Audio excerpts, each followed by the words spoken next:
It is almost spring season for sports, and it means youth sports like soccer, baseball getting underway, and could also mean more sports-related injuries. So what are some signs of overuse injury? How can we as parents prevent these injuries from happening? Joining me this morning is Celeste Kittikit, talking more about some of these questions and hopefully having some of these answers for us. Good morning to you. Good morning to you. All right, so first of all, let's just set the baseline. What is an overuse injury?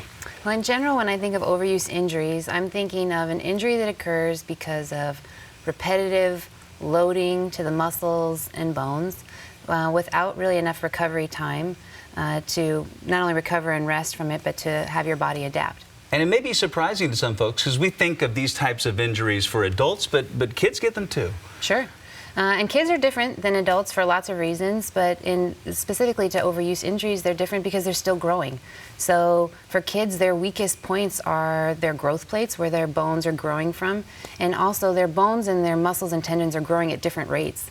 So as they're growing, the place where there's the most tension and force when they're jumping and loading and running and cutting is at those sites where the muscles and tendons are meeting up with the bone. Right. So what are the most common types of overuse injuries that you see? Right. So in general, because kids are active when we want them to be and they're running around, we see a lot of overuse injuries at the knees as they're growing. Oshkosh-Schlatter, they call it. Sometimes at the heels, at the heel bone or at the ankles. And then sports specifically, they're named after specific sports. So you can get swimmer's shoulder or little league elbow or gymnast's wrist.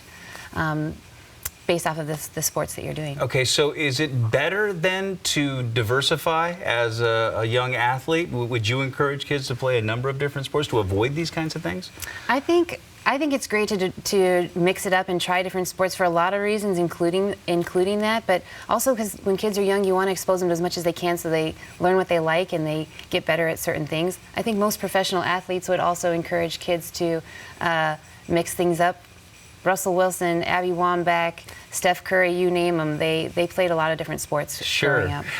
So as parents, here's something that I've struggled with. When my son has injured his ankle, trying to get him to do the physical training exercises that have been prescribed to him, because that a lot of times that is the way you get over these things. He doesn't listen to his old man, but he'll listen to you. So what would you suggest to parents, in terms of trying to get your kids diligent about really doing the work to get over these injuries? Right. So what I say to families is, first of all, if it's possible for you to meet with a physical therapy team, they can see all sorts of biomechanical things that you can't see about yourself. But I also tell kids and families, collegiate athletes, professional athletes have a team, and that team is helping them to be able to perform at their best and to help them to recover. So physical therapy, or these really boring, sometimes strengthening or flexibility things, are helping them. It's part of their practice. So how do we recover from this, and how much time should kids be taking off when they're trying to recover? In general, it'd be great if kids can get at least a day or two off a week, even while they're in season playing their sport.